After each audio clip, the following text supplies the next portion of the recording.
2, 3.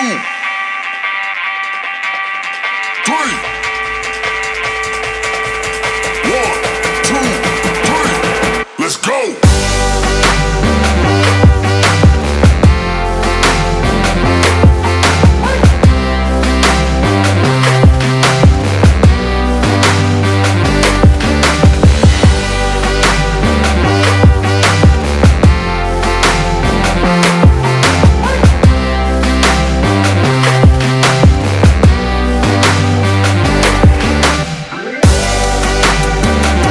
Everybody, welcome to a very special edition of AZcrypto. This is AZcrypto and MrFOMO, and I know what you're saying. We're still in a bear market. Why should I be watching? Well, you need to hit that like button. You need to subscribe because, again, this is where you take those giant steps in the future. You're not just going to show up and collect in 2 years. That's not the way it works. And so we're trying to help you and help ourselves along the way here. So please hit that like, subscribe. We'd love to get some more subscribers. We want to share some information with you that you may not be aware of. We're going to talk about VeChain today. We're going to talk about a new coin that was recently listed on Voyager that might have a bright future. And then we're going to briefly talk about the VLP program, but we're going to go into even more detail on that in the future. Really quickly, I want to talk about a coin called Optimus that just hit Voyager today, even just literally less than 2 hours ago. We're trying to keep you guys informed. And it's got a 3 billion market cap, and it's designed to make Ethereum cheaper. And as you guys know, anyone's been in crypto, if you have a private wallet and you need to use ETH to interact, it'd be very, very expensive. And so this is a very interesting project and token. If it does work, it could be gigantic. 3 billion is a good entry. And again, in a bear, you want to scale and you want to be careful. But it's definitely one to keep your eye on. So I definitely highlighted that one just to take a quick look. Yeah, and I think anything that makes Ethereum faster and cheaper is something to take a look at, something to be interested in. Yeah. So again, take a look at it if you are on the Voyager network. Take a look at that token. It's trading at a 3 billion market cap, and just hit today. So might want to check it out and put it on your watch list. We might do a more in-depth look at this pretty soon during the summer. Some big news on one of our old favorites, VeChain, today. And you want to take that away because you brought that to my attention, Mr. FOMO.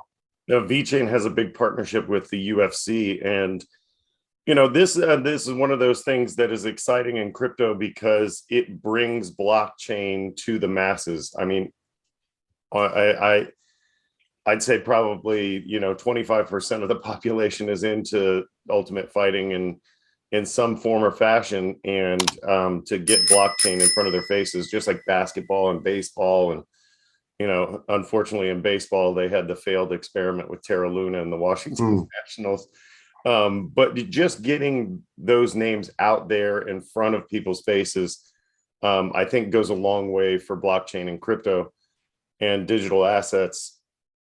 Do I think that this is the catalyst for a huge VeChain run? I don't know. I don't know that. Well, I want to say, are they really using VeChain?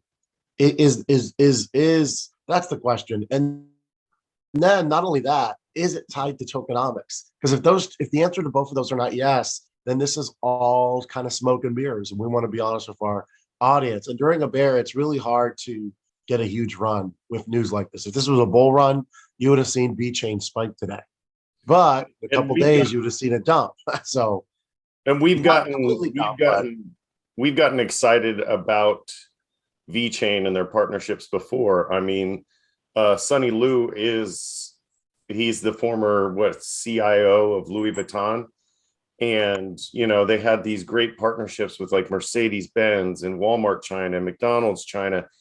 And none of that ever actually turned into price action in a way that was sustainable. Well, we had that big run from, a cent in the bear last time, under a cent, up 27. So it did have a huge run, but it wasn't tied to tokenomics. And there's no evidence that these companies are actively using the chain daily yet. They've experimented, but the evidence is kind of loose. So although it's great news, unless there's evidence that the UCF is really using this, and then is it tied to the actual VeChain token? If, like I said, if the answers are no, it's nice. It's a good partnership, right? And honestly, as much as I hope utility will be a big part of the next bull, there's still going to be a lot of money going to speculation and rumor and hype. So this is not going to hurt them. It's going to help. But is it going to make VeChain a top 5 content project? Not unless the application is there and not unless it's tied to tokenomics. VeChain is one of those sleepers, though. Listen, if everything comes together and it works, like the white paper says, it could be amazing. But if we've learned anything in crypto over the last year and a half, you've got to really not get too excited about a partnership until you see what the actual effects are. And I think when you look across the board at sports partnerships and blockchain, none of those have actually been tied to tokenomics in any real way. You know, I doubt that to buy UFC NFTs, you would have to in some way buy VeChain or even VThor. Well, that would be amazing. That would be basic, but the problem is that that's not happening in any arena in sports. NFT. Not yet. No, not yet. And like even like you know, you mentioned with the Cavaliers and their partnership with Chili's before the show, and even with NBA Top Shot, in order to get people excited about them, for the most part, the onboarding process has to be pretty easy. And if somebody has to download a wallet and, you know, buy VeChain and then transfer the VeChain over to this and then purchase the NFT with that VeChain, there's not a huge percentage of any, you know, not even just sports fans, but anybody who's going to take that leap. Maybe some VeChain could be burned when the UFC NFTs are bought. I don't know. Yeah, those put it out there. Those kinds of things. Yeah. But you just don't see it in these sports partnerships and blockchain. So I highly doubt that that's going to come to fruition. Well, and I think people are going to be very careful with burns after what happened with Luna. If someone finds a way to manipulate something, it could be, you know, drastically hurt or played with. So we will see. We did want to touch on the VLP really quickly. It was announced last Friday. We talked about it very briefly on the last show. You know, the price is not, I don't know, we're in a bear market, but we ran up to 137 pre announcement, 127 after. We're in the low 80-cent area. As of right now, and again, this is very early, no one is jumping up and down to join these tiers. Let's just be brutally honest with our customers, our viewers. Now, I think when the debit card finally comes, assuming we're still alive, we get it, because it's been in beta for a while here. Again, we're a very honest show. I think they're making them out of silver or something like that. You're going to get and I think then you will see more action. But you know, I like the fact that you have more tiers, but again, for me, I just wonder if all the holes in the tokenomics have been taken care of. We talked about before where people get these extra tokens every month, and there will be a vote in September or October to try to reduce the, you know, bonuses that people get, the extra every month of 7%. But the people that have a ton, them selling it off hurts price action. I don't care what anyone tells me. When you are minting tokens and you're giving them out and those are going back into the market, it doesn't help. It might help the person pay their bills. Great, they're making passive income. But for the people that are waiting for the price to actually go up, it's not helping. So almost you have like two different dynamics. You have people that are happy to kind of use it as a stable coin because you know it's not going to go, so you know it's safely, it's not going to go to zero. It's a public company audited by the US. It's low to begin with. It's not going to 0 cents. So you're getting your 7%, you're getting your extra tokens, and you're getting the cash back on other trades, and you have the debit card.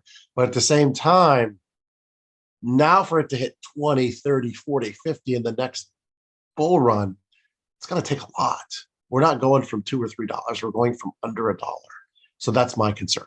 And I think you point out, I think you made a great point there that people are incentivized to sell when they get VGX for selling VGX. And that's a problem with their tokenomics, I think, is they need to de-incentivize that. They need to take that away. Sure, if you buy VGX, sure, you should be rewarded for that trade, especially if you're, if you're a VLP member. But like you said, selling and earning VGX is almost, I mean, they're almost betting against themselves when they do that kind of stuff. And so I'd like to see that changed. But overall, I'm excited about the changes to the VLP. There are some good things. I just want to be our viewers aware that it's not a guarantee we're going to 20, 30, 40, 50, 60 like we really thought. There's a lot of potential, but it's taken a long time. But there is that potential with VGX, especially if you're above, let's say you've got 300, let's say you've got 700 tokens, right? You can play with that excess. Let's say you want to stay at the 500 level or the new 350 level, the lower level. You can play with those excess tokens. Say it runs up to 137. I mean, you're not going to perfectly time the top, but when you get but those are you're talking about the 100 and 500 are the two lowest. Those are pretty low levels. You're not, let's be honest. If you own 100 tokens, it's I'm not saying it's nothing, but it's below $1 right now. That's not why that's not why people are into VGX. People are into VGX for long-term hold, right? You want to amass 3, 4, 5, 6, 7, 8, 9, 10,000 tokens and see it go to 100 someday, or 50, or 40, 30. So getting 100 tokens. I still think that there is a certain, and I'm one of them. There's a certain number of people who see those higher tiers as somewhat unattainable. Especially, I mean, let's be brutally honest. I'm a teacher in Florida. There's no way that I'm making the kind of money to up to that highest. Remember, some people still think you're a fire pilot. Some people still think you're a fighter. You work at the Top Gun school, but for me, I'm just a regular teacher. Yeah. We're gonna dive deeper into this. We're gonna have a guest on and go into much deeper. Do I think it's worth getting?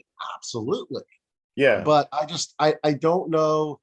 I'm still excited, but my excitement is not a 10. It's probably between a 7 and an 8. And if things don't change. Isn't that what we've learned in the past year, is to not get too excited about it? If things don't change within the next year and a half in terms of execution, I'm going way below that number. And I'm just being honest. I still have hope, but it's not blind hope anymore, is what I'm trying to say.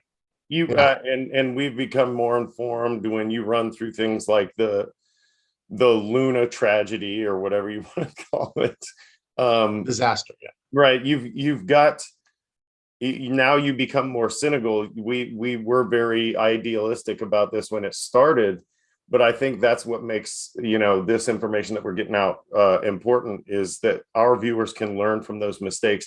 They learn from those lessons that we've gotten over the last years or so of digging into this and putting in those thousands of hours of research. Yeah, guys. So again, hit that like button, subscribe. We'll be here all summer for Mr. FOMO. This is AZcrypto. Have a great week, everybody.